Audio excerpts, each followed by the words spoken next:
Hello friends, नमस्कार। YouTube channel में आपका स्वागत है। इनकम टैक्स के नए रिजीम में माने जो नई व्यवस्था लागू है उसमें 75,000 स्टैंडर्ड डिडक्शन को छोड़ करके बाकी किसी भी तरह का कोई छूट मिलता नहीं है। लेकिन बावजूद उसके पैरेलल में आपको पूरा जो ओल्ड रिजीम है जिसमें कि अन्य तरह के एटीसी के तहत 24B के तहत 10A के तहत जो छूट मिलता है उस छूट को बरकरार रखा गया है। तो सबसे पहले तो ये हम लोग जान लें कि किसमें क्या फायदा है क्या घाटा है। लेकिन जितने लोग को छूट लेना है, डिपॉजिट का छूट लेना है, हाउसिंग लोन का छूट लेना है, हाउस रेंट अलाउंस का छूट लेना है, आपको स्टैंडर्ड डिडक्शन के साथ छूट लेनी है, तमाम तरह की जो छूट लेते हैं उस छूट के साथ हम लोग पुराने रिज्यूम में बहुत से लोग आते हैं, खास करके जिनको हाउसिंग लोन लिए हुए हैं और उन पर जो छूट मिलने वाला है, इंटरेस्ट पर एक भारी भरकम छूट मिलता है, मैक्सिमम 2 लाख तक का छूट मिलता है। इन सारी समस्याओं को ले करके अक्सर आदमी में कंफ्यूजन बना हुआ है कि हम नए रिज्यूम में जाएं कि ओल्ड रिज्यूम में जाएं, और ओल्ड रिज्यूम में जाएं तो किस तरह से जाएं। तो आज हम लोग मुख्य रूप से जो चर्चा का विषय है कि ओल्ड रिज्यूम में हम लोग जो house rent allowance, housing loan interest, दोनों को लेकर के अक्सर कंफ्यूजन रहता है कि कब हम दोनों का लाभ ले सकते हैं और कब दोनों का लाभ एक साथ नहीं ले सकते हैं। यानी कि अगर आप पुराने रिज्यूम में इनकम टैक्स फाइल कर रहे हैं तो आपको किस स्थान पर HRA का बेनिफिट मिलेगा, किस स्थान पर हाउसिंग लोन इंटरेस्ट का बेनिफिट मिलेगा, किस स्थान पर दोनों का बेनिफिट एक साथ मिल सकता है और किस स्थान पर दोनों का बेनिफिट एक साथ नहीं ले सकते हैं। आज की वीडियो का मुख्य टॉपिक यही है कि क्या हम हाउस रेंट अलाउंस और हाउसिंग लोन पर लेने वाले इंटरेस्ट, लगने वाले इंटरेस्ट पर हम एक साथ छूट कब ले सकते हैं और कब नहीं ले सकते हैं। तो आइए आज हम लोग सबसे पहले पुराने रिज्यूम का कुछ बेसिक स्ट्रक्चर जान ले, और स्ट्रक्चर के बाद हम आपको एक एक करके एक्सप्लेन कर देंगे कि इस तरह का कोई कंफ्यूजन ना रहे कि कहां पर हम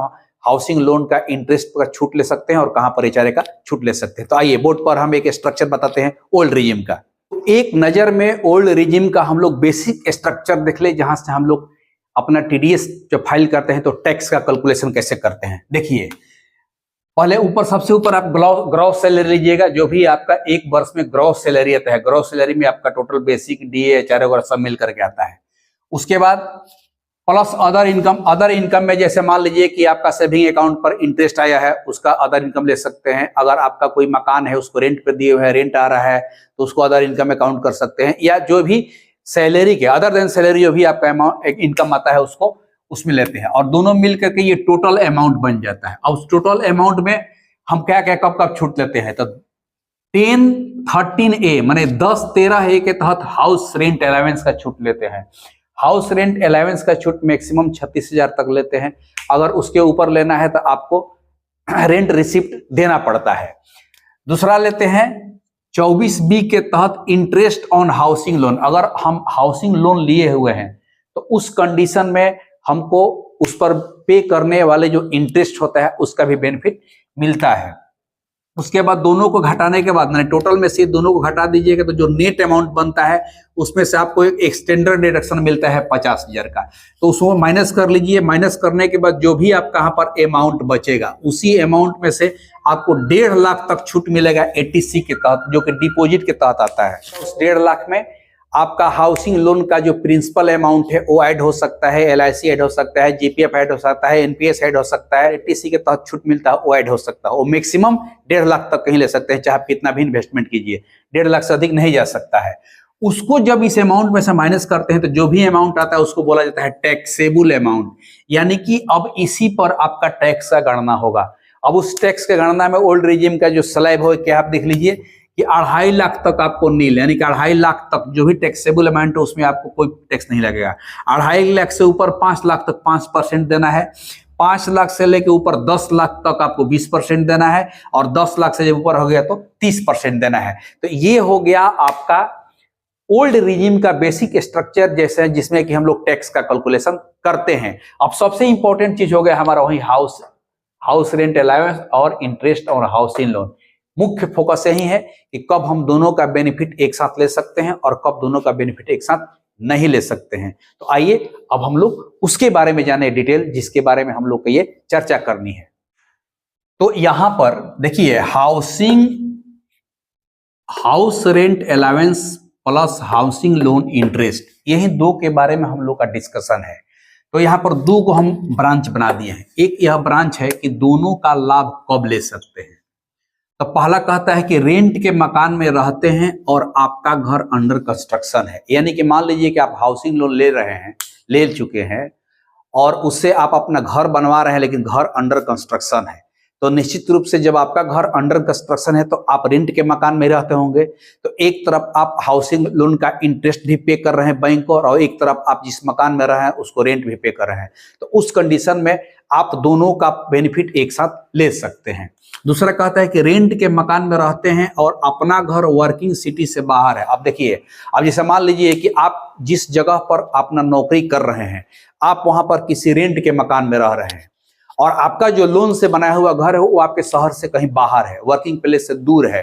तो उस कंडीशन में आपको हाउस रेंट का बेनिफिट और हाउसिंग लोन के इंटरेस्ट के बेनिफिट एक साथ मिल सकता है। क्यों? क्योंकि जिस लोन से आपने घर बनाया वह घर आपके वर्किंग सिटी से दूर है, और आप जिस सिटी में रह रहे हैं वर्तमान में, वहां पर आप इंटरेस्ट, वहां पर आप हाउस रेंट दे रहे हैं। तीसरा कि अपना मकान रेंट पर दिए हो और स्वयं भी रेंट पर आते हो, यह एक स्पेशल कंडीशन है। मान लीजिए कि जिस शहर में आप अपना नौकरी कर रहे हैं और उसी शहर में आपका लोन से बनाया हुआ मकान भी है, लेकिन किसी विशेष परिस्थिति में हो सकता है कि जिस लोकेलिटी में आपका नौकरी हो और जिस लोकेलिटी में आपका मकान हो, वहां से आने जाने में आपको असुविधा होती हो, तो उस कंडीशन में एक विशेष सर्टिफिकेट के साथ जिस मकान में आप रहते हैं रेंट पर, उसका ले सकते हैं हाउस रेंट, और जो मकान आपका है उसको किराए पर दिए हुए हैं। तो अब वहां पर क्या होगा कि जो भी पैसा आपका अपने मकान से किराया पर आता होगा, वह आपके जो रिज्यूम में अदर इनकम है, उस अदर इनकम में आपको दिखाना होगा कि हमारे लोन के मकान से इतना पैसे का इंटरेस्ट आता है, वो हमारे इनकम में शो होगा, और जो हम बेनिफिट लेना चाहते हैं हाउसिंग लोन इंटरेस्ट का, वह हमारा ऐड हो जाएगा HRA के साथ में। ये 3 कंडीशन है, तभी जाकर के आप दोनों का लाभ ले सकते हैं। अन्यथा मान लीजिए कि आप हाउस लोन लेकर के अपना मकान बना लिए हैं और अपने मकान में रहने लगे हैं, तो आपको हाउस रेंट अलाउंस का बेनिफिट नहीं मिलेगा, क्योंकि हाउस रेंट अलाउंस आप देना बंद कर दिए। अब आप केवल और केवल बैंक को इंटरेस्ट पे कर रहे हैं, तो उसी इंटरेस्ट पर मैक्सिमम 2 लाख तक का छूट मिल सकता है। मिनिमम जितना आपका इंटरेस्ट लगे, मैक्सिमम 2 लाख तक का छूट आपको मिल सकता है।